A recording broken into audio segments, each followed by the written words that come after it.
Mesdames et messieurs, bonsoir. Merci de nous rejoindre à l'échiquier international. Vous êtes bien en direct de Al24 News. Le jour J, tant attendu, est enfin arrivé. Cap sur Islamabad, la capitale pakistanaise. C'est au Pakistan donc qui assure la médiation entre les deux parties, l'Iran et les États-Unis, que vont se jouer les pourparlers. Il s'agira plus précisément, bien entendu, d'examiner les 10 points sur lesquels reposent ces négociations ou échanges entre parties belligérantes. Pour l'instant, il faut préciser certains points essentiels. Il s'agit bien d'un cessez-le-feu de 15 jours avec des propositions de part et d'autre, et c'est sur ces points que se jouera donc l'avenir du cessez-le-feu et la conclusion d'un accord ou pas sur la trêve qui, espérons-le, sera durable. Tout de suite, les développements.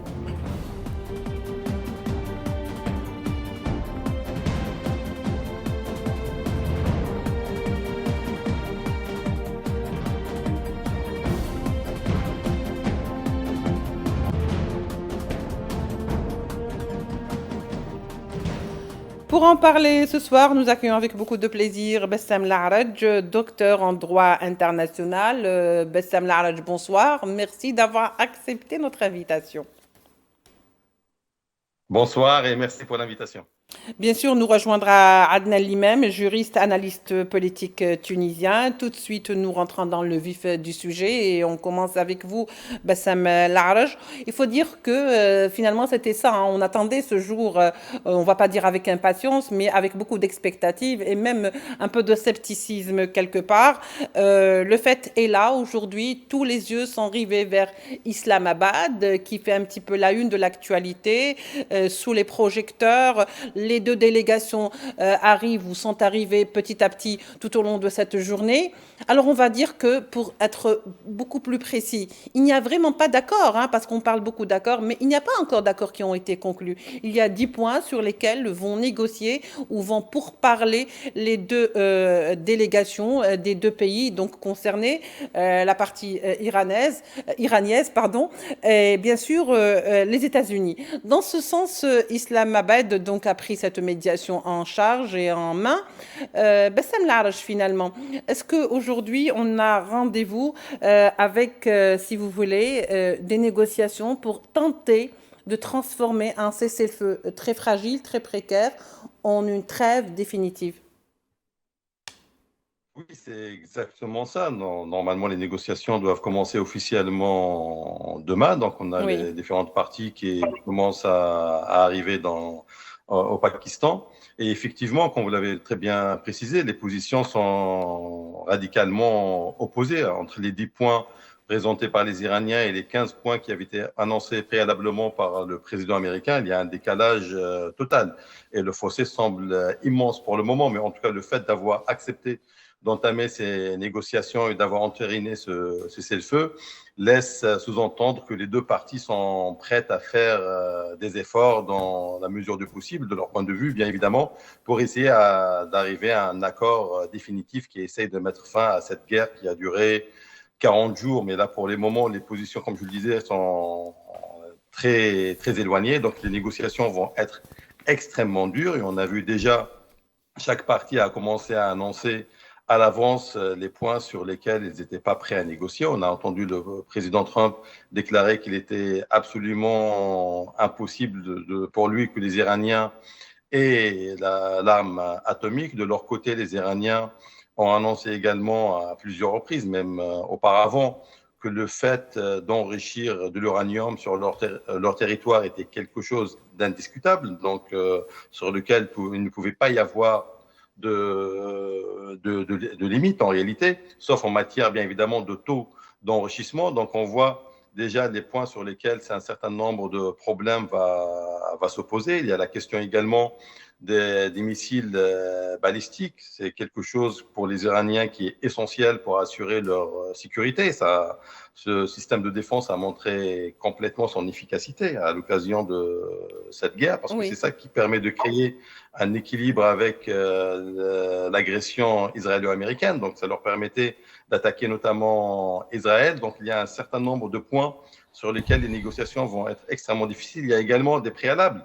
comme la question du Liban. Les Iraniens ont clairement précisé qu'il n'y aurait pas de négociation si la question libanaise, donc le cessez-le-feu au Liban également, n'était pas inclus dans ces pourparlers. Et on voit également ici tout le jeu que les Israéliens essayent de mener indirectement pour essayer aussi, de leur point de vue, de torpiller ces négociations qui ne vont pas nécessairement dans l'intérêt stratégique qu'Israël avait planifié en entamant cette guerre aux côtés des États-Unis. Donc on voit que les négociations effectivement doivent commencer demain, mais le chemin reste très long et ça sera des négociations extrêmement difficiles et les débats vont porter vraiment sur chaque point.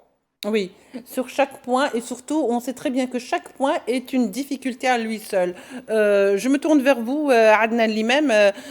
Finalement, on s'étonne un petit peu que, bon, certainement demain, ça va commencer. Je ne sais pas s'il y aura un face-à-face, c'est-à-dire un B2B, ou s'il y aura des intermédiaires. On ne sait pas exactement.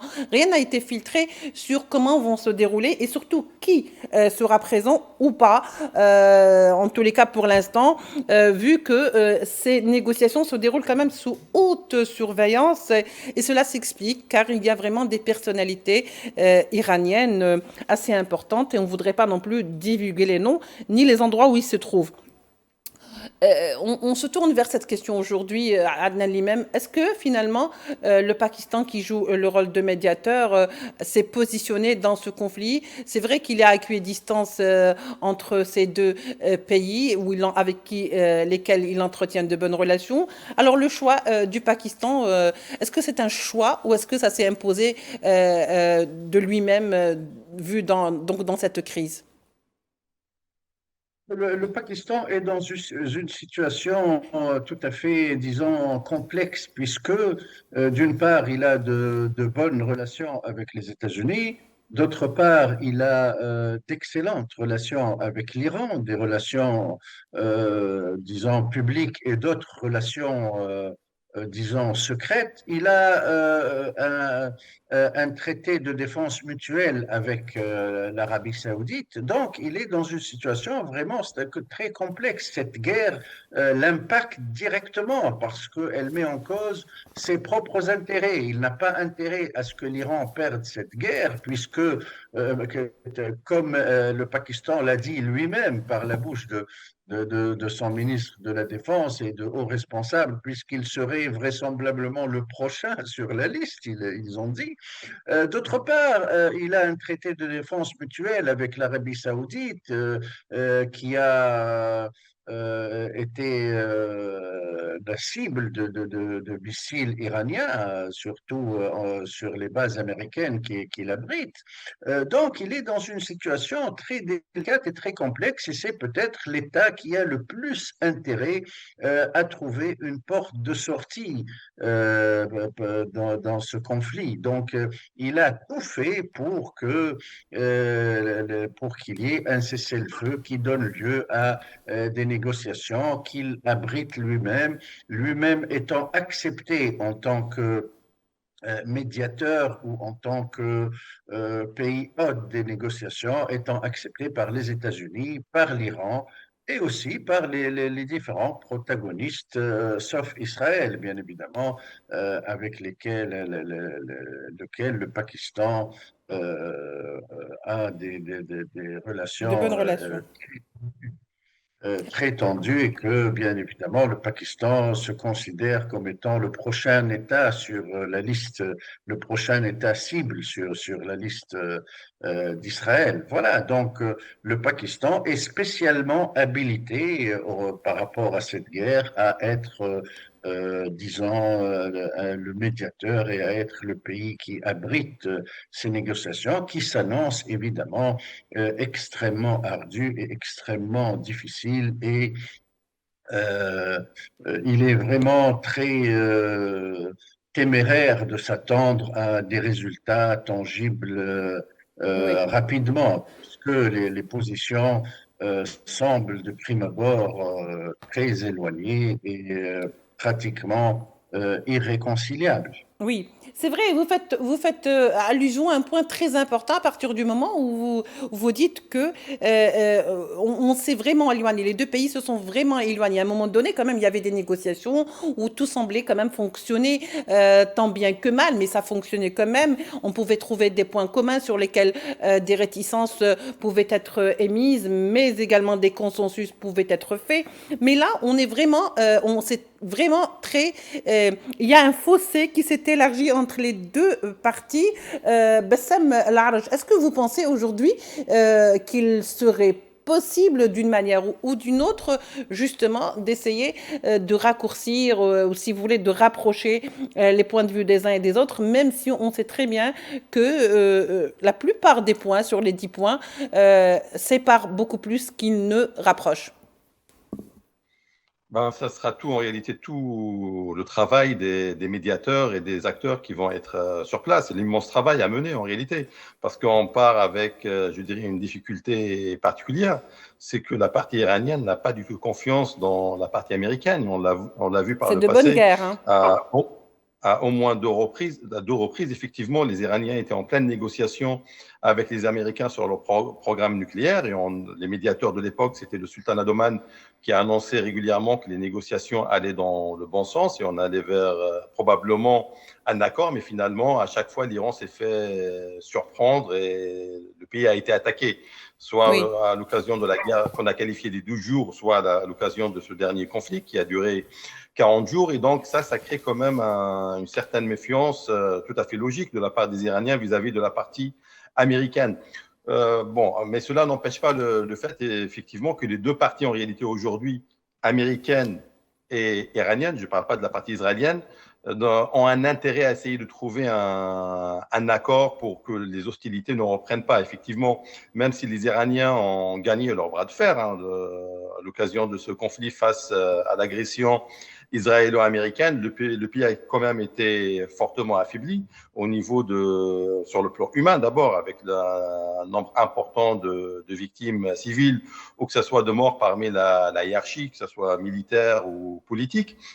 Il y a le nombre également d'infrastructures importantes qui a été touché. De l'autre côté également, les Américains ne s'attendaient pas à une telle résistance et résilience de la part des absolument. Iraniens. On a vu également l'impact que cela a eu, que ce soit sur le système de défense antiaérien déployé dans la région, qui commençait à s'affaiblir parce que les Américains ont Mm. utilisé énormément de stocks. Donc, ça commençait également à poser problème, plus le coût financier que cela impliquait sur les Américains, plus le poids politique en réalité. Là, les États-Unis, et surtout l'administration Trump et le président américain, fait face à une véritable crise de confiance vis-à-vis de son électorat, ce qu'on appelle les MAGA, envers lesquels il s'était Oui. engagé à ne pas mener de guerre extérieure, et donc ça impacte fortement sa popularité. Donc l'équation de tous ces éléments, l'addition de tous ces éléments explique également l'intérêt des États-Unis à trouver un accord et un compromis avec les Iraniens. Maintenant, il y a, je dirais, la problématique israélienne, parce qu'à mon avis, les Israéliens vont tout faire pour essayer de torpiller ces négociations, parce qu'un accord entre les Iraniens et les Américains ne fait pas le jeu des Israéliens qui pariaient en réalité avec les Américains sur une guerre courte, mais dans la logique israélienne, le but final, c'était vraiment de faire tomber la République islamique et détruire totalement les infrastructures, notamment militaires et nucléaires de l'État. On est encore loin de cet objectif, ce qui explique également la crise interne en Israël et les nombreuses critiques qui ont ciblé Netanyahou par rapport au fait qu'il a accepté ce cessez-le-feu. D'ailleurs, il n'avait pas le choix parce que ça a été imposé par l'administration américaine. Et donc, il y a cette question israélienne qu'il faut également prendre en considération, ce qui explique également Par rapport au Liban. l'agression au Liban, effectivement, Oui. et l'ampleur des attaques. Au lendemain de l'annonce de cessez-le-feu entre les Américains et les Iraniens, on a vu une attaque dévastatrice et monstrueuse, de nouveaux crimes de guerre qui ont ciblé le Liban, avec plus de 300 victimes civiles en l'espace d'une journée. Et donc, c'est une manière également pour les Israéliens d'essayer d'attiser le feu et peut-être de pousser les Iraniens à riposter d'une manière indirecte pour les accuser d'avoir finalement rompu le cessez-le-feu et que les hostilités puissent reprendre. Donc, il y a tout ce jeu qui est menée actuellement en réalité. Oui. Donc maintenant, il faut voir également. Qui rend, oui, Bassem, qui rend très difficile l'espoir peut-être de parvenir à un accord. Euh, Adnel lui-même, je reviens vers vous. Finalement, est-ce que vous pensez que cette rencontre ou ces négociations qui n'ont fait que commencer seront le prélude d'une série de rounds de négociations, puisque de toute façon, il semblerait très très difficile de concilier les uns et les autres, vu que les exigences des États-Unis ne sont pas celles de l'Iran et que celles de l'Iran vont à l'encontre de celles des États-Unis. Alors, est-ce que c'est vraiment parti pour durer? Ou est-ce que Très c'est un certainement. retour aux hostilités? Il faut comprendre que c'est une situation très complexe. Il y a beaucoup de données qui s'enchevêtrent. D'une part, il faut rappeler que la décision de faire la guerre à l'Iran n'est pas une décision américaine, c'est une décision israélienne imposée au président des États-Unis Mm.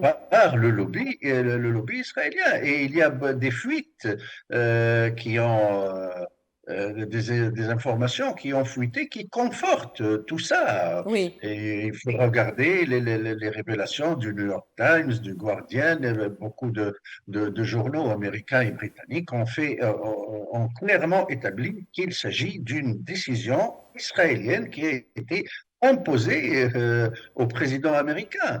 Donc, d'une part, le président américain se trouve en interne, à l'intérieur, il se trouve dans une position très difficile. Il y a une procédure d'impeachment, de destitution qui a été actionnée oui, par les députés démocrates contre lui parce qu'il a fait des qui montre que c'est une personne qui n'est pas psychiquement stable. D'autre part, la majorité de l'opinion publique américaine, l'écrasante majorité de l'opinion publique américaine, est contre cette guerre dès les premiers jours. Lors de la guerre du Vietnam, l'opinion publique américaine, par la suite, après des années de guerre, s'est retournée contre le gouvernement américain. Mais en l'occurrence, en l'espèce, dès les premiers jours, la majorité de l'opinion publique américaine est catégoriquement contre cette guerre parce qu'elle pressent tout à fait clairement que c'est une guerre qui n'est pas dans l'intérêt des États-Unis, mais qui est uniquement dans l'intérêt d'Israël. Et oui, puis, il faut rappeler que sur le terrain, les choses se sont déroulées d'une manière radicalement différente de ce que pensait ou de ce que se représentait Trump et sa bande. Ils ont misé sur une guerre, sur la décapitation du régime qui donnera lieu à un soulèvement populaire qui oui, ferait éventuellement tomber le renversé. régime iranien. Il n'en a rien été. Et sur le plan militaire, beaucoup d'experts sérieux disent que c'est l'Iran qui a eu la haute main dans cette guerre et que c'est l'Iran. Si on doit déclarer un vainqueur dans cette guerre, ça ne peut être que l'Iran. Donc, en plus, l'Iran cache encore beaucoup de potentialités qu'elle n'a pas encore utilisées. De ce fait, donc, les États-Unis, il faut rappeler aussi qu'ils ont essayé de faire une tête de pont terrestre en faisant intervenir 200 avions et en faisant intervenir des troupes d'élite et ces troupes ont été mises en déroute dans les environs, dans le Ouais. sud d'Ispahan, et ils ont eu de grosses pertes et des dégâts conséquents. Donc, les États-Unis, qu'est-ce qui peut les encourager à reprendre cette guerre? Ils ont beaucoup de problèmes pour prendre la décision de continuer la guerre. Et les Ouais. Iraniens savent parfaitement cela. Et il faut rappeler un point extrêmement important qui est autant évident que qu'escamoté ou oublié. C'est que Merci. Trump a dit sur sa plateforme, sur son réseau social, Truth Social ou quelque chose comme ça, à quelques minutes avant l'acceptation par les Iraniens, il a dit que, grosso modo, qu'il va discuter sur la base des 10 points iraniens. Ils ne vont pas discuter de l'arrêt de la guerre et de la conclusion d'un accord définitif sur la base du plan américain. Lui-même a dit qu'ils vont discuter les 10 points proposés par l'Iran. Oui, La base des discussions, c'est la proposition iranienne, ce n'est pas la proposition américaine. oui. Donc tout ça fait que toutes les éventualités sont possibles, mais que l'Iran n'acceptera jamais de revenir à la situation d'avant la guerre. Initial. L'Iran est obligé de réaliser, il doit réaliser des gains stratégiques, des objectifs stratégiques pour que tous ces sacrifices et toutes ces Mm, destructions tout à et fait. tous ces morts ne soient pas Mm, vains. Donc l'Iran ne peut revenir d'Islamabad, la délégation iranienne ne tout à va fait. pas revenir à Téhéran Le avec message, le message est passé à un Adnan. accord qui ne concrétise pas des objectifs stratégiques en sa faveur. Oui, d'ailleurs, l'Iran, il faut, juste pour reprendre un petit peu les déclarations des dirigeants iraniens, ils considèrent ces pourparlers comme un aveu implicite des États-Unis que le régime n'a pas pu être renversé par des puissances extérieures, c'est-à-dire tout simplement un aveu d'échec pour faire court. Bassem Laraj, finalement, est-ce que vous pensez que finalement la qualité des négociateurs, même si elle n'est pas tout à fait dévoilée, mais on parle quand même de la présence du président du Parlement, fraîchement donc installé, Mohamed Baghar Ghalibaf.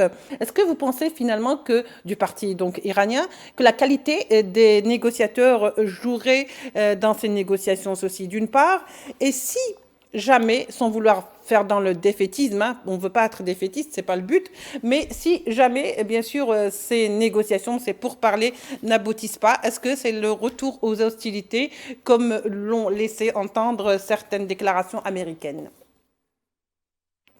Par rapport aux négociateurs, finalement, on se retrouve avec deux négociateurs qui ont été validés en avance par les deux parties. Parce qu'on se rappelle que le président américain avait dit avant le cessez-le-feu qu'il était peut-être prêt à négocier avec Ali Baf, le président du Parlement Oui, iranien, qu'il trouvait modéré. Et de l'autre côté, les Iraniens avaient également conditionné les négociations avec D.J. Vance, le vice-président américain, qui s'était montré à la base hostile à ce sont l'attaque pas. américaine contre l'Iran. Et donc, finalement, on a deux négociateurs qui pourraient éventuellement, d'ailleurs, être les deux prochains présidents de la République islamique pour Ali Baf et pour D.J. Vance pour les Les États-Unis. Mais États-Unis. bon, ça reste hypothétique. Mais voilà, ça nous donne déjà une image de Oui, ces deux personnalités. Donc, ce qui présage en réalité des négociations, on va dire, qui pourraient éventuellement aboutir en tout cas sur des points de compromis. Bien évidemment, pas tout sur tous les points annoncés, comme on l'a dit, qui sont à la base extrêmement opposés. Mais je pense qu'il y a les deux parties en réalité ont placé la barre très haute, comme ça les négociations, ils peuvent avoir une grande marge de manœuvre au cours de ces négociations. Et donc le compromis n'est pas à exclure. Concernant la reprise des hostilités, bien évidemment, on ne peut pas l'exclure à l'heure actuelle, même si cela semble en réalité difficile, notamment pour la partie américaine, parce qu'on a vu que cette première phase, on va dire, de ce conflit, de la guerre qui a duré 40 jours, finalement, elle a totalement été en contradiction, en opposition avec les projections américaines. Et donc, avec une opinion publique également américaine qui s'est montrée hostile et qui est devenue encore plus hostile à cette agression américaine, israélo-américaine contre l'Iran. Et donc, cela semble très difficile pour le président américain dans ce contexte, en tout cas actuel, avec l'arrivée également des mi-termes et donc un risque de changement de majorité au sein du Parlement américain, parfait. donc la possibilité exactement d'activation de la procédure de l'impeachment. Et on a vu Merci. d'ailleurs, il y a Oui. 60 sénateurs américains qui sont déjà prêts à aller Merci en ce beaucoup, sens. Donc Bessam. on voit qu'il y a une pression politique intérieure qui est de plus en plus forte, qui s'exerce sur le président américain. Et donc je ne pense pas qu'il a un intérêt à aller À vers prolonger une cette reprise guerre. des hostilités, effectivement. Et donc, en plus, on le sait, avec le Merci président beaucoup, américain, Monsieur dans tous Bessam. les cas, il Merci. va se déclarer comme ayant gagné cette guerre, même si les négociations ne vont pas lui permettre Merci d'avoir tous les beaucoup, points sur Monsieur. lesquels il a essayé de négocier. Donc, partant de ce principe, je pense qu'il y a une forte chance Brièvement, de Monsieur trouver Bessam. Il ne nous un reste plus de compromis temps. qui soit acceptable pour les deux parties, tout en prenant en compte, comme je le disais auparavant, Merci beaucoup. l'équation israélienne. Merci beaucoup, Monsieur Bassem Laraj. Merci beaucoup. Je rappelle que vous êtes docteur en droit international. Merci également à Adnan Limem, juriste, analyste et politicien, plutôt sur les questions politiques internationales qui a été avec nous depuis Tunis. Merci à vous de nous avoir suivis. Au revoir.